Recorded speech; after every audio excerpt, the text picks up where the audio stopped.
교회에 무슨 문제가 있습니까? 하면 예를 들어서 조직에 문제가 있습니다. 라고 하면은 이렇게 연결을 시켜요. 조직에 문제가 있습니다.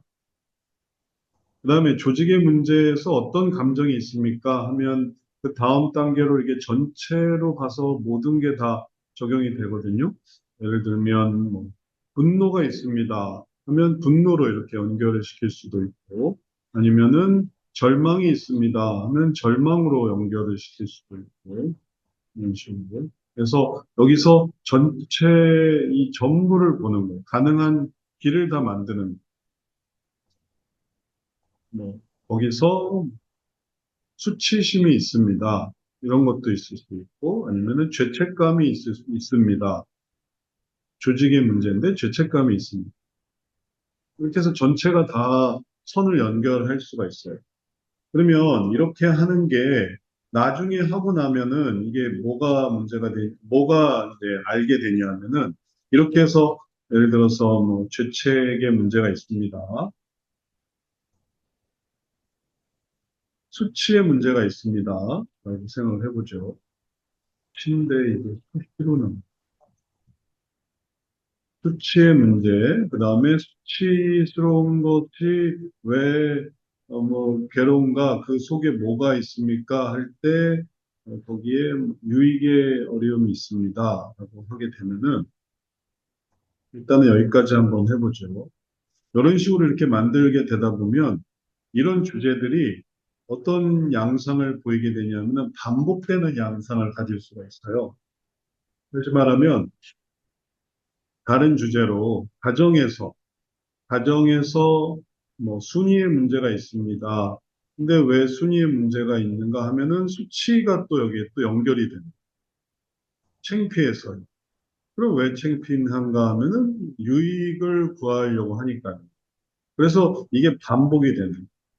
그래서 이렇게 하는 이 차트의 의미는 뭐냐면 단계 주제의 상관관계를 파악하는 건데 계속 반복되는 주제들이 생겨요. 예를 들어서 내가 유익을 추구하면 추구할수록 그거는 가정에도 문제가 생긴다든지 교회에도 문제가 생긴다든지 아니면 뭐 직장에도 유익을 추구하는 거가 문제가 생긴다 이런 식 그런 걸 찾아내는 그러면 이게 참 빨리 없애야 하는 그런 욕구구나 라는 것을 가질 수 있는 감정도 뭐 예를 들면은 절망 때문에 여러 가지 문제들이 생깁니다. 라는 걸 알게 돼. 그것 때문에 선악의 문제가 있을 수도 있고 아니면은 합의가 안 되는 합의의 문제가 있을 수도 있고 혹은 또 그것 때문에 관계의 문제가 있을 수도 있고 그러면은 이런 주제의 반복으로 인한 그 문제의 심각성을 깨닫게 됩니다. 그래서 그런 것들을 알게 되면 그 한계를 넘어서기 위해서 이걸 바꾸기 위해서 뭐 또 두려움으로 간다든지 혹은 또 분노로 간다든지 그러면 이제 계속 그 라인에서 도는 거거든요. 이게 이제 구피질 라인에 있는 거기 때문에 이게 전부 다 구피질에서 뱅뱅 도는 거예요. 아까 우리가 봤던 이 구피질에서 어, 죄책이든 수치든 미움이든 분노든 절망이든 이게 일로 가고 이게 일로 가고 그걸 여러 감정으로 바꾸는 거는 사실은 큰 도움이 안 되는 거죠. 그게 그거니 여기서 다 맴도는 거거든요. 피질에서. 그래서 그거를 바꿀 수 있는 방법은 위로 올라가는. 그래서 위로 올라가는 게 바로 그 다음 단계인 고피질에서 이런 소원을 생각하는 거죠. 소원을 찾고 결심을 찾고 그러면 고피질로 올라가.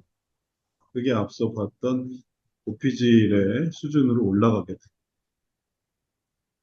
이제 많은 피상담자들이 이제 현재 자기가 있는 감정을 어떻게 해결해야 될지 잘 모를 때 그때 그냥 그 감정을 다른 감정으로 그 감정을 그냥 전환시키는 거에만 초점을 맞추다 보니까 그게 계속 지속이 되는데 그게 지혜로운 게 아니고 그거는 결국 그 다음에 악순환을 계속 만들어내거든요. 다시 밑으로 이게 이렇게 떨어지는 그런 감정을 가졌기 때문에 밑으로 떨어져서 이게 이제 신체화 현상으로 생기는데 그렇게 되지 않으려면은 위로 올리는 게 이제 승화시키는 거죠. 그래서 도피질에서 내게 주신 하나님의 계획을 생각한다든지 능력을 생각한다든지 그런 더 높은 사고를 가져야만 거기서 사랑이나 희락이나 화평이나 이런 것들을 생각할 수 있고 그것도 이제 여기서는 안쪽으로 들어오는 절망이 있지만 그거를 어떻게 해결해야 되냐면은 음, 욕구가 무엇인지를 찾아서 절망 속에서 어떤 욕구, 내가 어떤 욕구가 있었는지 그래서 절망에서 가질 수 있는 욕구, 예를 들면은 편안이라고 한번 해보죠. 편안. 편안의 욕구가 있구나. 편안의 욕구를 자각하면 그 욕구를 가지고 능력을 생각한다. 혹은 또 계획을 생각한다. 이렇게 안쪽으로 들어와야 그 해답을 찾을 수가 있다. 그런 걸 보여주는 거죠. 이런 그림들이, 이런 도형의 모습들이 그 더 안쪽으로 나아오려고 하면은 비로소 그게 위로 올라가려고 하는 것이 돼서 그래서 더 좋은 상화를 이룰 수가 있어요. 그래서 그걸 설명하는 과정으로 이렇게 보면은 또 이런 어떤 중복되는 주제라든지 이런 걸 잘 찾기가 어려워요. 이건 이제 옆에서 본 거라서 올라가는 거에 초점을 맞춘 거라서 예, 관계되는 거는 이렇게 위에서 봐야죠. 그러면 이제 반복되는 게 보이거든. 그리고 어떻게 들어와야 할지를 한눈에 볼 수가 있어요.